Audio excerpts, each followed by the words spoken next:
Welcome back to the channel. My name is Alex and it is a pleasure to have you here.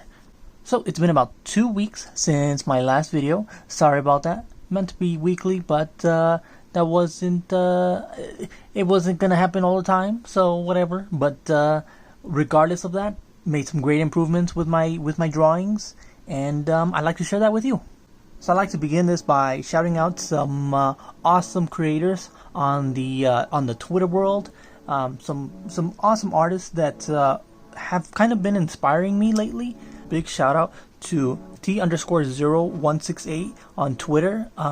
They're an artist that I've been personally using as like a guiding reference to mouths. So this is pretty much some of the mouths they drew, and I kind of just from there I've used this as inspiration to draw many more mouths, and it feels like by copying a little bit of what they did, I was able to come to like a new understanding of how I personally should tackle teeth, because I was always having a hard time with teeth and the mouth, and just after doing a few of their drawings and obviously practicing on my own, it feels like I got a solid grasp of a certain style of teeth and of mouth teeth drawings that I can definitely say that's the direction I want to go.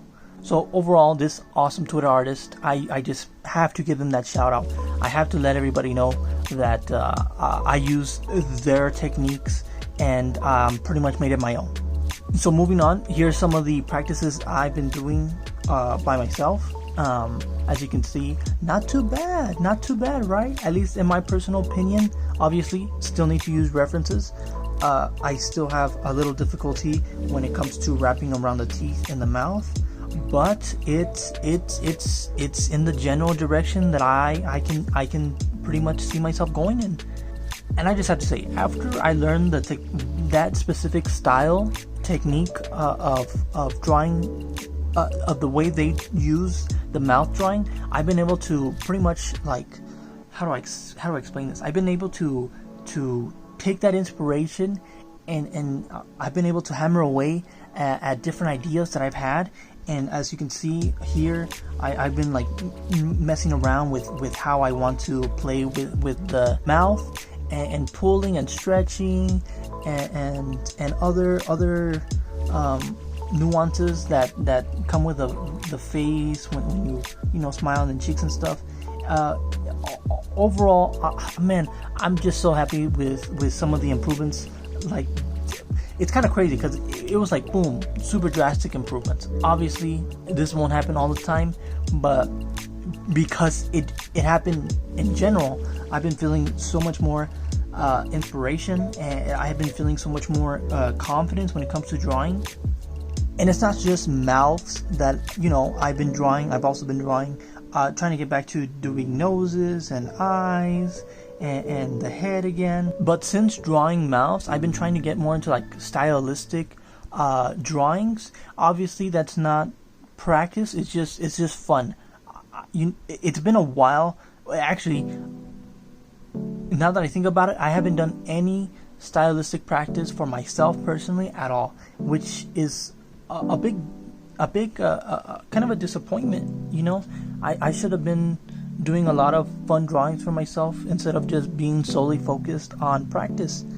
Right now my head is in a place where I just want to do a bunch of fun drawings, maybe even create like some OCs just for both practice purposes and because I should have been spoiling myself. I'm definitely in a position with art that I've never been before, and I need to take advantage of all the creativity that I've been boiling up into a ball and just release it. So there's two techniques that I've learned from my observation of drawing noses. Unfortunately, I'm not the best at explaining, so I'll just kind of give you a brief explanation. First off is the semicircle that you can draw on top of a nose. This will allow you to better get a feel for the curvature of the nose, as well as being able to distinguish the planes of the nose. So the bottom plane, sort of the middle of it, the side. But this little curvature right here is definitely something you may want to consider trying to do, or at least draw on top of your nose to just give yourself an edge or an advantage when drawing. The other piece is this small curvature at the base of the nose. You'll notice that you're able to better distinguish the perspective of that nose. That's it for the explanation. Unfortunately, I don't know how to explain it better than that, so I hope you can forgive me for that. So that's basically the two skills that I wanted to teach you: that teardrop shape that you can use on top of the nose, and then the curvature that can help you better distinguish the perspective of the nose. Once again, another Twitter shout out. This is for the Pose Archives.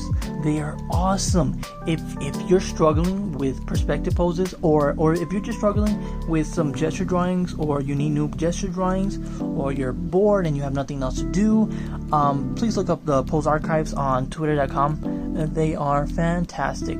Right here, these are some of the poses that I use from them as reference.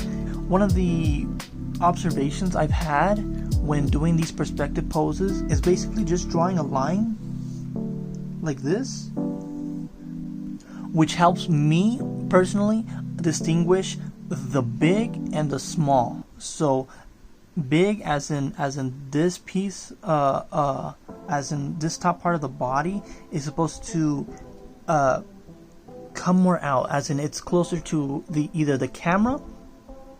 It's either closer to the camera or it's more away. So that perspective right there has these guidelines have definitely been something that has given me like another rough idea of how to tackle poses closer to the subject. There you go. It's been working out pretty well as far as I can tell. Here's another few drawings that I've been doing over the week. One of the things I've kind of noticed is, so I've been using the Loomis method for drawing heads, but one of the key things I've been noting, or at least paying attention to with my new level of observation, is that I can actually use these oh man, it feels so silly saying this, but I can actually use these guidelines to better showcase the position of the eyes. So by that, what I mean is the concaveness of the eye socket. If that doesn't make sense, I'm sorry, but so not only will these guides, generally tell me where the nose is and where the eyes are, he said you can actually use this guideline and kind of just show the curvature of the eye socket. I'm not very good at it yet, but it's something that now that I've noticed, I'm gonna have to take advantage of. Although this is something I've noticed, one of the problems I'm still having is when it comes to the curvature of a sphere, I definitely don't thoroughly know how to position certain eyes in their designated location. In layman's terms, I don't know how to foreshorten the eye when it comes to the curvature of a sphere. That's pretty much it. I'm sorry for overcomplicating things and trying to use big words that I don't even know if they work or not. Also, here's a few more mouths thanks to the inspiration from before. Speaking of inspiration, if you have your favorite artist out there, you should definitely just copy their work and use it as a point of reference. There's nothing wrong with it. I mean, definitely don't copy it forever, but take your favorite parts of it and make it your own. That's what I'm gonna do, and so far it's working for me, and I don't doubt that it won't work. I mean, I'm pretty sure if you try it, it'll work for you. And now we're getting to the end of my weekly practice. So this right here are ribbons. Apparently ribbons help you draw hair a lot easier. And let me be honest, I've never gone out of my way to practice hair, and it is a lot more complicated than I first initially thought. So here's some of the stuff that I've been learning when drawing hair. First off, you have to break pretty much hair into 3 equal parts, or 4, or as many as you need. First you have the part where you see in the front, and then you have the part where you see in the back, and then you either want to have this third piece of hair slicked back or flowing, and then you want whatever's in the background.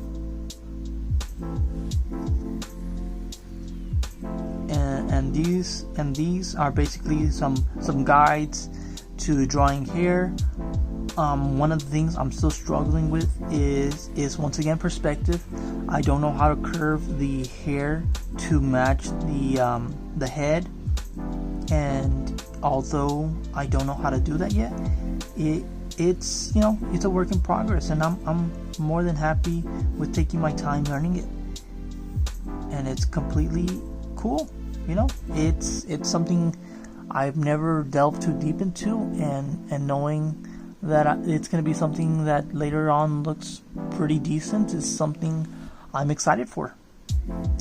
As for the ribbon practice, that's because sometimes the hair will flow beautifully and it will wrap around itself. And the best way to show that wrapping is to use the ribbon technique. I don't fully know how to play around with the ribbon, but the more I practice it, the better I get.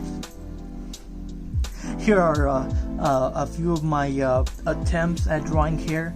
I'm certainly not good at it yet, but I am happy to show you my my struggles when it comes to hair.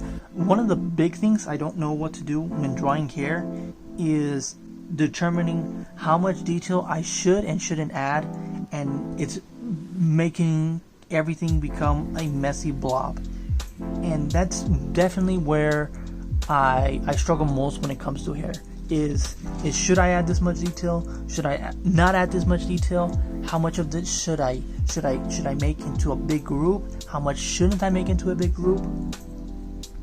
Overall, hair is much more complicated than I initially thought. If I knew I was going to struggle so much with hair, I would have done that ribbon practice a long time ago. This ribbon practice, I wish someone told me to do this sooner. I would have done the ribbon practice with sphere practice, with the cube practice, with the cylinder practice. This tangent with all the other 3 basic shapes.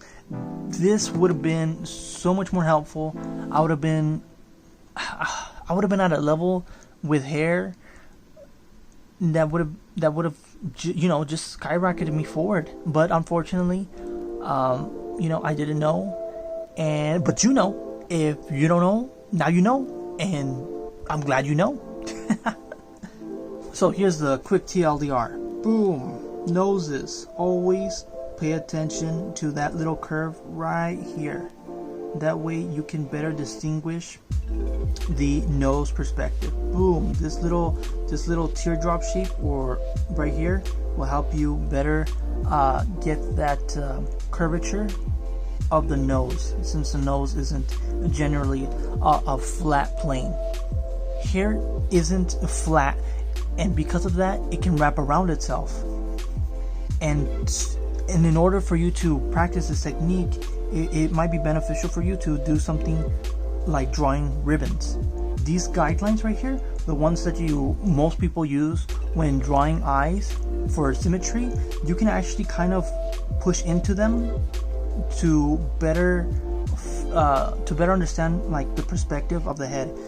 I know that sounds simple, but it's something I literally never paid attention to. So by that I mean like drawing a straight line right here, and then drawing a straight line right here, and then a little curve right there, and then nose here, nose there. Bum bum bum. Bum bum bum. Bum bum.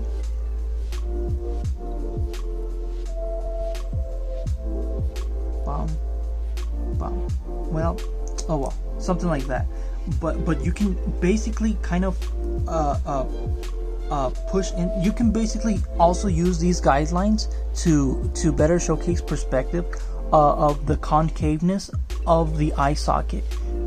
If you never thought about that before, well, now you can think about it now. Well, that's the end of the video. I hope you enjoyed yourself. If you want to see a lot of my updates, I usually post plenty on Twitter. You can find my link to Twitter in the description down below.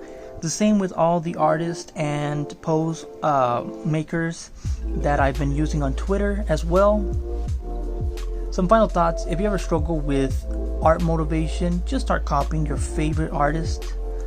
That's just me personally. I mean, if you love their art so much, then being able to replicate the stuff that you love from them is something that usually is motivating. You can just steal their techniques, use it whenever you want, and you'll be like, oh yeah, I love that I can just steal what they've learned and make it my own.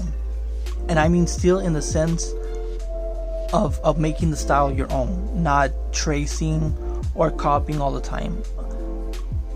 Obviously you want to trace and copy as a start, and from there you're gonna move on and stylize it to your personal preference. So with that being said, I hope you have a fantastic day. If you've enjoyed my video, maybe you want to check out another one.